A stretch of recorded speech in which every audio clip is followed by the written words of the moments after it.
చాలామందిలో ముఖం పైన కావచ్చు, చేతుల్లో కావచ్చు, పాదాలకు కావచ్చు, కొందరికైతే ప్రైవేట్ ఏరియాస్లో కావచ్చు, చిన్న చిన్న రఫ్ సర్ఫేస్గా ఉన్నటువంటి ఒక పొక్కులు వస్తూ ఉంటాయి. వాటిని వాట్స్ అంటూ ఉంటాం. వాట్స్ అనేటువంటిది ముఖ్యంగా హ్యూమన్ ప్యాపిల్లోమా వైరస్ అనేటువంటి ఒక డిఎన్ఏ వైరస్. డిఎన్ఏ వైరస్ యొక్క ఇన్ఫెక్షన్ వల్ల చర్మం పైన ఇలాంటి చిన్న పొక్కులు వస్తూ ఉంటాయి.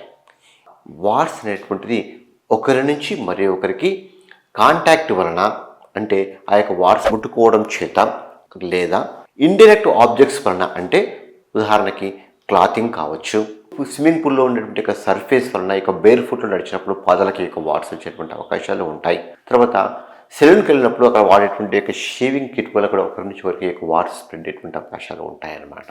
సో ముఖ్యంగా ఈ వాట్స్ ఇమ్యూనిటీ కొంచెం తక్కువగా ఉన్నటువంటి యొక్క వాళ్ళ లోపల, ముఖ్యంగా రీనల్ ట్రాన్స్ప్లాంట్ కావచ్చు, కొన్ని ఇమ్యూనోసప్రెసివ్ మెడిసిన్స్ వాడుతున్నటువంటి ఒక పేషెంట్స్లో కూడా వాట్స్ అధికంగా వచ్చేటువంటి అవకాశాలు కూడా ఉంటాయి. అంతేకాకుండా చిన్నపిల్లలు కూడా ఒక వాట్స్ అనేటువంటిది చాలా సర్వసాధారణంగా కామన్గా చూస్తూ ఉంటాం.